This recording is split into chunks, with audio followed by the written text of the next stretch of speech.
Break के बाद एक बार फिर से आप सभी का स्वागत है और इस वक्त की बड़ी खबर हम आपको बता दें। दानापुर से बड़ी खबर सामने आ रही है, जहां लोकमान्य तिलक स्पेशल ट्रेन के एसी बोगी में भीषण आग लग गई। हादसा आरा के कारीशात में हुआ है। गनीमत रही कि होली की वजह से ट्रेन में भीड़ कम थी, नहीं तो बड़ा हादसा हो सकता था। बताया जा रहा है किसी के हताहत होने की कोई जानकारी नहीं है। रेल प्रशासन ने हादसे की सूचना के बाद तुरंत कार्रवाई करते हुए आग लगी एसी बोगी को काटकर अलग कर दिया। रेल परिचालन को फिर से सामान्य कर लिया गया है।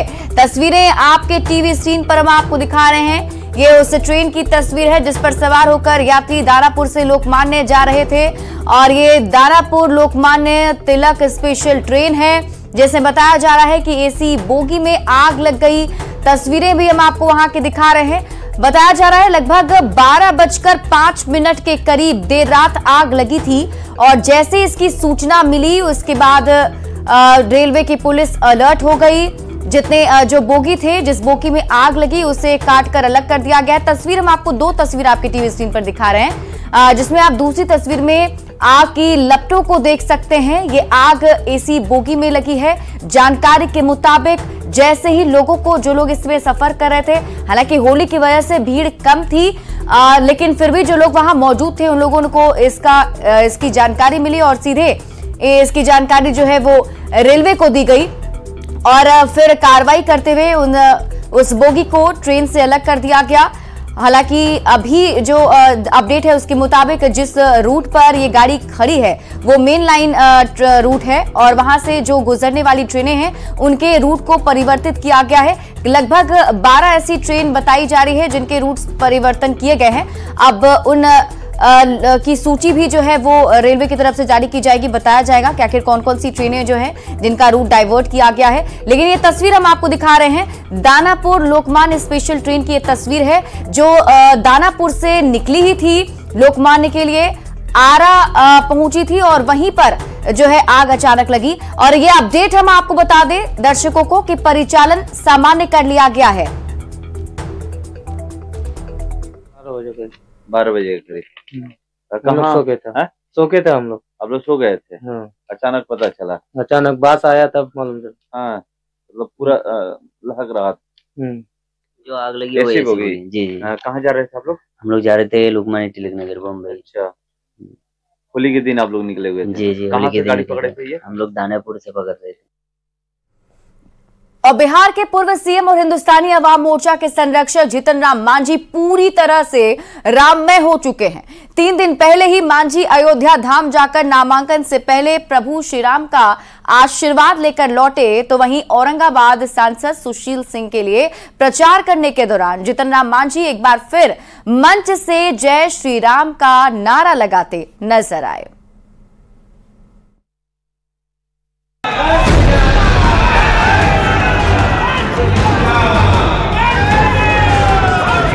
हिंदुस्तानी आवाम मोर्चा के संरक्षक जीतन राम मांझी इन दिनों राममय नजर आ रहे हैं।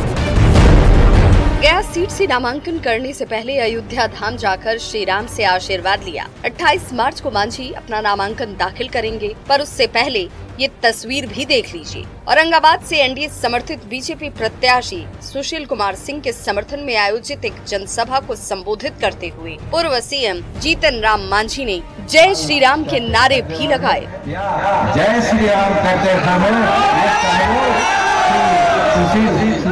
ठेठ मगही अंदाज में उन्होंने केंद्र की मोदी सरकार की जमकर तारीफ की और कहा कि औरंगाबाद संसदीय सीट पर जीत मिलने से पीएम मोदी का हाथ भी मजबूत होगा। मांझी ने कहा कि औरंगाबाद संसदीय क्षेत्र की 3 विधानसभा सीट गया जिले में पड़ता है और ऐसे में सुशील सिंह की जीत से उन्हें भी फायदा होगा। औरंगाबाद के सौभाग्य और हम लोग ग्रामीण लोग हैं कि हम लोग 3 क्षेत्र आए, हम लोग गया के लिए जो हमें या जय श्री राम कहते हमें सुशील भाई मोदी जी के सुशील राम के तो हमें निश्चित रूप में जिताओ और वहां से नरेंद्र भाई मोदी जी के बल में। औरंगाबाद से मौजूदा सांसद सुशील कुमार सिंह मंच से मांझी का पैर छूकर आशीर्वाद लेते हुए नजर आए। सियासी समीकरण ऐसे ही तस्वीरों से तो साधे जाते हैं। वैसे जीतन राम मांझी इन दिनों राममय हो चुके हैं। 23 तारीख को अयोध्या जाकर रामलला से आशीर्वाद लिया। इससे पहले अयोध्या रवाना होने से पहले भी मांझी मंच से श्री राम के जयकारे लगाते नजर आए थे।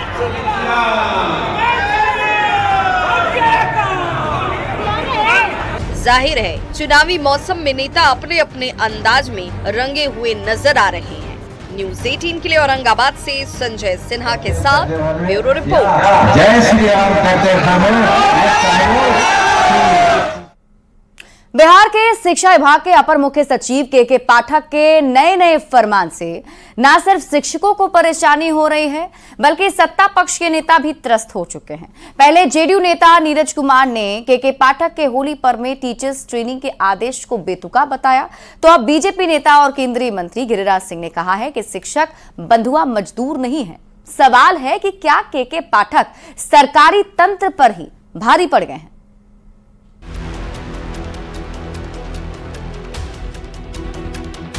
बिहार में एससीएस के पाठक का आदेश शिक्षकों पर भारी पड़ रहा है। होली जैसे महापर्व पर शिक्षकों को ट्रेनिंग देने वाले आदेश का विरोध शिक्षक संघ कर रहा है। शिक्षक संघ के नेता राजू सिंह ने कड़ी आपत्ति जताई है। मुख्यमंत्री और राज्यपाल से इस मामले में हस्तक्षेप करने की मांग की है। आदेश के मुताबिक ट्रेनिंग से दूर रहे शिक्षकों पर एक्शन होगा। सभी अनुपस्थित शिक्षकों का वेतन कटेगा। 1 हफ्ते का वेतन काटने का आदेश दिया गया है। सभी ट्रेनिंग संस्थान के प्राचार्य को यह आदेश जारी किया गया है। डीईओ और डीपीओ को कार्रवाई का पत्र भेजा गया है। ट्रेनिंग में नहीं मिलेगी होली की छुट्टी। 30 मार्च तक प्रशिक्षण में शामिल होना है। शिक्षा विभाग में होली की छुट्टी नहीं मिलेगी।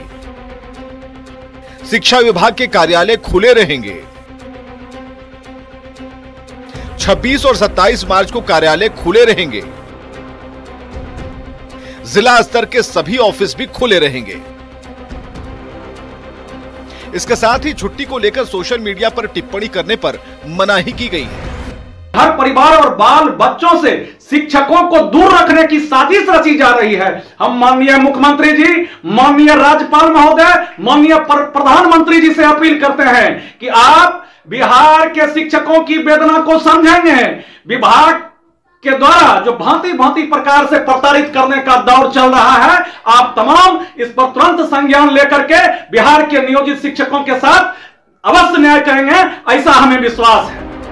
शिक्षकों के पक्ष में अब सियासत होने लगी। केंद्रीय मंत्री गिरिराज सिंह ने कहा कि शिक्षक बंधुआ मजदूर नहीं है, तो कांग्रेस प्रवक्ता आनंद माधव ने इसे सरकार पर ब्यूरोक्रेसी का हावी होना बताया। जेडीयू एमएलसी नीरज कुमार ने फैसले को बेहद दुर्भाग्यपूर्ण बताया। सनातन धर्म को मानते हैं, उनके लिए आज एक खुशियों का त्योहार है, लेकिन उसे बंधुआ मजदूर समझ लिया गया। उन्हें डराया जा रहा है, उन्हें धमकाया जा रहा है। ये ठीक नहीं है। अपर मुख्य सचिव शिक्षा विभाग बिहार सरकार ने यह बता दिया कि अधिकारी क्या चीज होता है और कैसे पूरी की पूरी सरकार उसके आगे नतमस्तक है।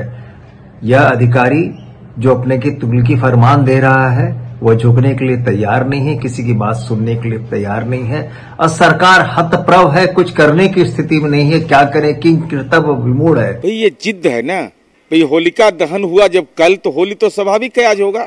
और ऐसी स्थिति में शिक्षक जा रहे, आपने प्रशिक्षण का भी कार्यक्रम इसी के बीच रख दिया।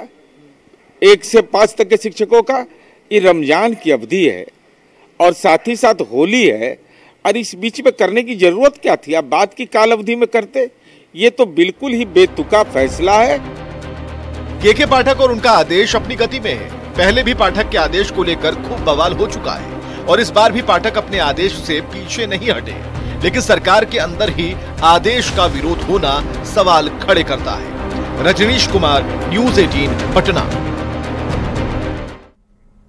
गोड्डा में बीजेपी उम्मीदवार निशिकांत दुबे और झारखंड के पूर्व मंत्री राज पलिवार के बीच सोशल मीडिया पर जंग छिड़ा है।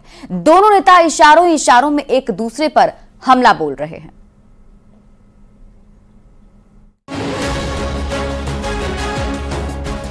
गोड्डा लोकसभा में होली का रंग अब चढ़ने लगा है, क्योंकि बीजेपी प्रत्याशी निशिकांत दुबे और झारखंड के पूर्व मंत्री राज पलिवार के बीच इशारों ही इशारों में राजनीतिक उठापटक शुरू हो चुकी है। तभी तो सोशल मीडिया पर निशिकांत दुबे ने लिखा कि कब जाओगे, देर न हो जाए, कहीं देर न हो जाए, गम की धूप में दिल की हसरतें न जल जाएं, तुझको देखेंगे सितारे तो जिया मांगेंगे, देर ना हो जाए, कहीं देर ना हो जाए। तो जवाबी पलटवार करने में राज पलिवार ने भी देर नहीं की और होली के रंगों के बीच झारखंड में जुबानी जंग शायराना अंदाज में पोस्ट के जरिए राज परिवार की तरफ से भी कर दिया गया, जिसमें उन्होंने लिखा, तुम तो ठहरे परदेसी, साथ क्या निभाओगे। पर आपको बता दें कि विवाद की शुरुआत आखिर हुई कहां से। विवाद तब से शुरू हुआ जब से कांग्रेस नेता पवन खेड़ा ने सोशल मीडिया पर पोस्ट किया कि राज पलिवार कांग्रेस में शामिल होने जा रहे हैं। हालांकि राज पलिवार ने इस बात से इनकार किया, लेकिन निशिकांत दुबे ने राज पलिवार द्वारा मामले के खंडन में देरी को लेकर सवाल उठाए और अब एक पोस्ट कर इस विवाद को फिर से हवा दे दी। अब देखना होगा कि इस विवाद का अंत कब और कैसे होता है। न्यूज़ 18 के लिए देवघर से मनीष दुबे की रिपोर्ट। और इस बीच रुक कर लेते हैं बड़ी खबर की। बघा से इस वक्त की बड़ी खबर सामने आ रही है। पानी में करंट आने से 2 बच्चे की मौत की खबर मिल रही है। नहाने के दौरान पानी में करंट आया, करंट लगने से तीसरा बच्चा भी झुलसा है। बिजली से पटवन के दौरान यह हादसा हुआ है।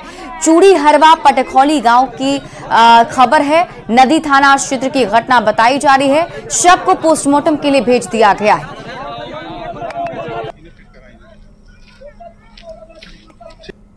क्या मतलब लग रहा है प्रथम दृष्टया में?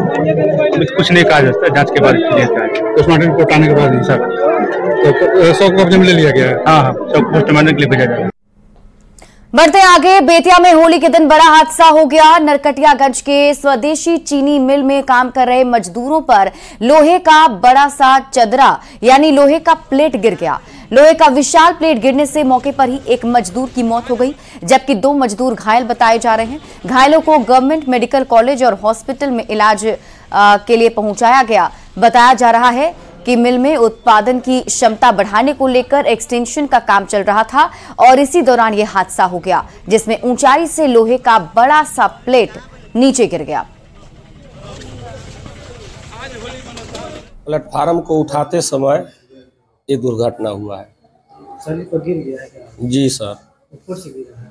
अब तो हम वहाँ पर नहीं थे, हम तो अपने गांव में थे। हाँ, हमको जब मालूम हुआ मोबाइल के द्वारा तो हम वहाँ शुगर मिल में गए, तो ये सरकारी अस्पताल में पहुँच गए थे, नरकटिया सरकारी अस्पताल। वहाँ से हम साथ में हैं। मौत हो गई है? हाँ, मौत हो गई। मगध शुगर मिल नरकटियागंज में एक्सपेंशन वर्क चल रहा है, विस्तार कर रहा है, अपना कैपेसिटी बढ़ा रहा है। उसी में लेबर लोग काम कर रहे हैं आउटसोर्सिंग एजेंसी के द्वारा। और इस वक्त की बड़ी खबर सामने आ रही है। दानापुर लोकमान्य तिलक स्पेशल ट्रेन के एसी बोगी में भीषण आग लग गई। हादसा आरा के कारी साथ में हुआ है। गनीमत रही कि होली की वजह से ट्रेन में भीड़ नहीं थी, इस वजह से किसी के हताहत होने की खबर नहीं है। और हमारे साथ वीरेंद्र कुमार सीपीआरओ पूर्व मध्य रेलवे से जुड़े हुए हैं। सर, क्या कुछ अभी अपडेट है इसको लेकर? बताया जा रहा है कई सारे जो रूट हैं ट्रेनों के वो परिवर्तित किए गए हैं, परिचालन अब तक समान हो गया है? जी हाँ मैम, अभी रात में जो घटना घटी है उसमें कुछ ट्रेनों को हम लोगों ने डाइवर्ट किया था और कुछ ट्रेनों को हम लोगों ने रोक के रखा था और सब अभी सामान्य हो गया है। वहाँ से वो अफेक्टेड कोच को हटा लिया गया है और ये रूट क्लियर हो गया है और हम लोग सामान्य रूप से गाड़ी चला रहे हैं अभी। सर, आग कैसे लगी? इसके पीछे कोई कारण समझ में आ पाया अब तक? इसमें आग का वजह तो इस कोच में कोई भी आदमी नहीं था जिस समय आग की घटना वो हमारे सामने आई है और जब ये कोच पूरी तरह से खाली थी तो हम लोगों ने आइसोलेट कर लिया। किसी प्रकार कोई इंजरी वैसे भी नहीं हुई और अभी एक्सपर्ट की टीम वहाँ पे है, उसको हम लोगों ने अलग रखा है और एक्सपर्ट के साथ साथ सिक्योरिटी एजेंसीज भी है वहाँ पर, इसकी जांच कर रही है। नहीं सर, ये तो अच्छी बात है कि कोर्ट जो है वो खाली थी और लोग उसमें नहीं थे, तो हताहत नहीं हुआ। लेकिन आग के कारण के पीछे की वजह तो जाननी पड़ेगी, आखिर कैसे आग लग गई। नहीं, उसकी जांच की जा रही है। हमें भी उसका जानने की जरूरत है, क्योंकि तो सिक्योरिटी के परिप्रेक्ष्य में भी और हमारे जो भी इस पैसेंजर सेफ्टी की वजह से हम लोग इसको जानने की जरूरत है। और लोग लगे हुए हैं जो एक्सपर्ट है तो डिटेक्ट करने में लगे हुए हैं कि किस वजह से आग लगी। चलिए, बहुत बहुत शुक्रिया हमारे साथ जुड़ने के लिए। बढ़ते हैं आगे। दरभंगा के हायाघाट थाना क्षेत्र के रसूलपुर गांव में एक नाबालिग लड़की का शव मिलने से सनसनी फैल गई। बताया जा रहा है कि लड़की 22 तारीख से लापता थी। मंगलवार को जब गांव की कुछ महिलाएं घास काटने खेत की तरफ गई तो मक्के के खेत में शव देखकर सन्न रह गई। महिलाओं ने गांव के लोगों को इसकी सूचना दी है। फिलहाल पुलिस पूरे मामले की जांच में जुटी हुई है। रसूलपुर में एक मक्के के खेत में 18 साल की लड़की का डेड बॉडी पाया गया था। सूचना पर एसडीपीओ सदर हम लोग आके देखे थे घटनास्थल को। मक्के खेत में से उसमें टब में भेजा गया है, अभी कुछ कहा नहीं जा सकता है, जांच के बाद पता चलेगा। शरीर पे कुछ निशान वगैरह? बॉडी 3-4 दिन का लग रहा था उस पर, इसलिए कुछ खास क्लियर नहीं हो रहा था। कुछ निशान टाइप के लग रहा था, लेकिन 4 दिन रहने के चलते कुछ खास हम लोग जगह पर नहीं जाना। कुछ लापता का कुछ नहीं, ऐसी कोई सूचना थाना को नहीं दिया गया था। अभी पोस्टमार्टम के लिए भेजा? हाँ, पोस्टमार्टम के लिए। अगली खबर राजधानी पटना से, जहां अपराधियों के हौसले बुलंद हो गए हैं। दीदारगंज थाना क्षेत्र के सोनवा बाजार में अपराधियों ने अंत्येष्टि समारोह में भाग लेने जा रहे लोगों पर ताबड़तोड़ फायरिंग कर दी, जिससे अफरा तफरी का माहौल बन गया। गोली लगने से 2 लोग गंभीर रूप से घायल हो गए। सूचना मिलते ही मौके पर पहुंची पुलिस ने कार्रवाई करते हुए 9 अपराधियों को गिरफ्तार कर लिया। वहीं इस घटना को लेकर पूरे गांव में तनाव का माहौल बना हुआ है। आपसी विवाद को लेके दीदारगंज थाना क्षेत्र के सोनमा गांव में 2 पक्षों के बीच गोलीबारी और पत्थरबाजी की घटना हुई। इसमें 2 व्यक्ति विजय यादव और सुबोध यादव जो सोनमा गांव के ही रहने वाले हैं, ये घायल हो गए हैं। इनका इलाज पीएमसीएच में चल रहा है। फिलहाल ये खतरे से बाहर है। और अभियुक्त पक्ष के मनीष यादव एवं 8 अन्य अभियुक्तों को घटना के 2 घंटे के अंदर गिरफ्तार कर लिया गया है। सीतामढ़ी पुलिस ने अपहरण मामले का खुलासा करते हुए व्यवसायी रामप्रसाद को सकुशल बरामद कर लिया है। बता दें कि अपहरणकर्ताओं ने रामप्रसाद को छोड़ने के लिए 5 लाख रुपए की फिरौती की मांग की थी, जिसकी सूचना घर वालों ने पुलिस को दी थी। जिसके बाद पुलिस ने छापेमारी की और गौरा गांव में सुशील कुमार के घर से अपहृत रामप्रसाद को सकुशल रिहा करा लिया। पुलिस ने इस मामले में 4 आरोपियों को भी गिरफ्तार किया है। सूचना संकलन करते हुए और तकनीकी साक्ष्य के आधार पर नानपुर थाना क्षेत्र में ग्राम गौड़ा में एक सुशील कुमार नामक व्यक्ति के घर पर रेड की, जहां अपहृत को बंधक बनाकर रखा गया था। वहां अपहृत को बरामद किया गया। साथ में सुशील कुमार नामक व्यक्ति जो उन्हें अपहरण करके ले गए थे, उनको गिरफ्तार किया गया। मुजफ्फरपुर में पुलिस ने बाइक चोर गैंग का खुलासा किया है। पुलिस ने गिरोह के 4 अपराधियों को भी धर दबोचा है।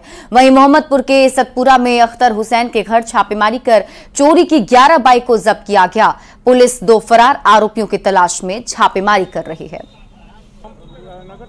एक पूरा गिरोह इसमें काम करता है और ये लोग अपने यहाँ एक गैराज चलाते हैं। उसमें जो गाड़ियों के नंबर होते हैं उनको उसमें बदले जाते हैं। तत्पश्चात वो गाड़ी फिर मार्केट में खपाई जाती है।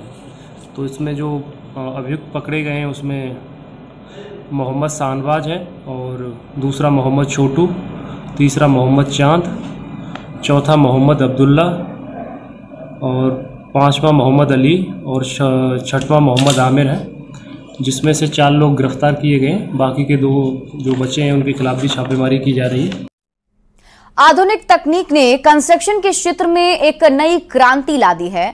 अब वो दौर पुराना हो चला है जब भवन निर्माण के लिए प्रयोग के लिए पूरे मकान को ध्वस्त कर दिया जाता था और रिकंस्ट्रक्शन किया जाता था।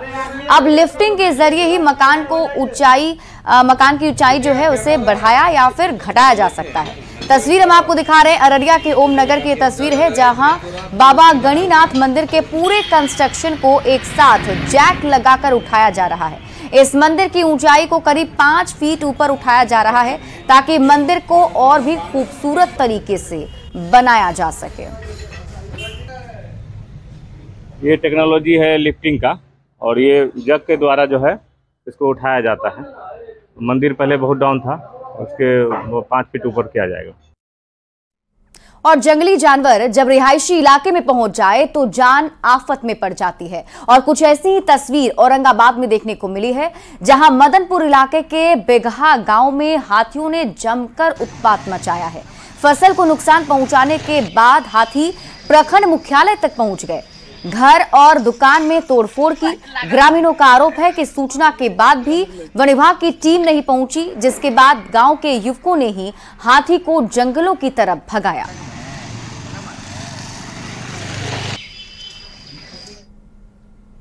हाथी आया दुकान को जो है से नहस तहस कर दिया, पूरा दरवाज़ा तोड़ दिया। दरवाज़ा तोड़ करके अंदर से जो है से पूरा खींच करके बोरा रखा हुआ था 50 के बंडल, उसको फेंक दिया बाहर है।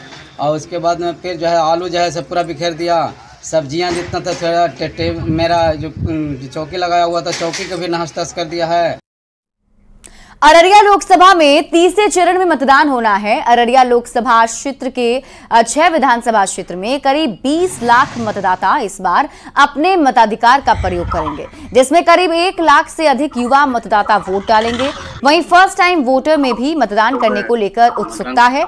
अररिया कॉलेज के युवा मतदाताओं ने कहा कि पहले तो हमें शिक्षा के लिए और फिर रोजगार के लिए घर से पलायन करना पड़ता है, इसलिए इस चुनाव में हम ऐसे सांसद को चुनेंगे जो इस समस्या से छुटकारा दिला सके। युवा मतदाताओं से बातचीत की है संवाददाता सतीश कुमार ने। 7 मई को अररिया लोकसभा के लिए जो है मतदान होना है। ऐसे में हम पहुंचे हैं अररिया कॉलेज। तस्वीर अररिया कॉलेज की है और सामने जो है युवा पीढ़ी है, वो किस पॉइंट को लेकर इस बार वोट डालेंगे उन्हीं से सीधे जानते हैं। तो हम लोग पहला वोटर है, इस बार पहली बार वोट करेंगे, मगर हम लोग उस मुद्दा को देखेंगे क्योंकि यहाँ पे देखिए अररिया जिला है एकदम मतलब बॉर्डर से सटा हुआ, नेपाल से सटा हुआ ये जिला है। यहाँ पे लोग पढ़ाई के लिए हो या फिर रोजगार के लिए हो पलायन करते हैं। अगर हाईएस्ट एजुकेशन हो तो उसके लिए भी बाहर जाना पड़ता है अच्छे पढ़ाई के लिए। यहाँ ना ही कोई ढंग का कॉलेज है, ना ही कोई अच्छा यूनिवर्सिटी है। तो हम लोगों का मुद्दा यही रहेगा कि जो शिक्षा के लिए, रोजगार के लिए, स्वास्थ्य के लिए कार्य करेगा वैसे प्रत्याशी को चुनेंगे और एक बेहतर प्रत्याशी को चुनेंगे। तो हम लोग को भी खुशी हो रहा है बहुत ज्यादा कि पहली बार हम लोग मतदान देने जा रहे हैं और वैसे प्रत्याशी को हम चुनने का प्रयास करेंगे, कोशिश करेंगे जो हमारे लिए कार्य करे, हमारे जिला के लिए अच्छा काम करे और गांव मोहल्ला के लिए काम करे। तो मुद्दा यही है कि हमारा जो जिला सीमांचल जिला इलाका है, तो इसमें ऐसे प्रत्याशी को इस बार आगे किया जाएगा जो कि हम लोगों के लिए काम करे। युवाओं का जो है एक अपील भी है कि जो युवा पीढ़ी है बढ़ चढ़कर घर से निकले और अपने मताधिकार का प्रयोग करे। सतीश कुमार, न्यूज़ 18 अररिया। पटना के मीठापुर पुल पर आईटीबीपी फोर्स की वर्दी पहनकर एक व्यक्ति अवैध वसूली कर रहा था, जिसे जगदलपुर थाने की पुलिस ने गिरफ्तार कर लिया है। गिरफ्तार युवक नशे की हालत में है, जिसकी पुष्टि भी हो गई है। युवक की गिरफ्तारी के बाद पुलिस अब उससे पूछताछ कर रही है और आगे की कार्रवाई में जुट गई है। और फिलहाल इस बुलेटिन में अभी के लिए बस इतना ही। आप देखते रहिए न्यूज़ 18 बिहार झारखंड।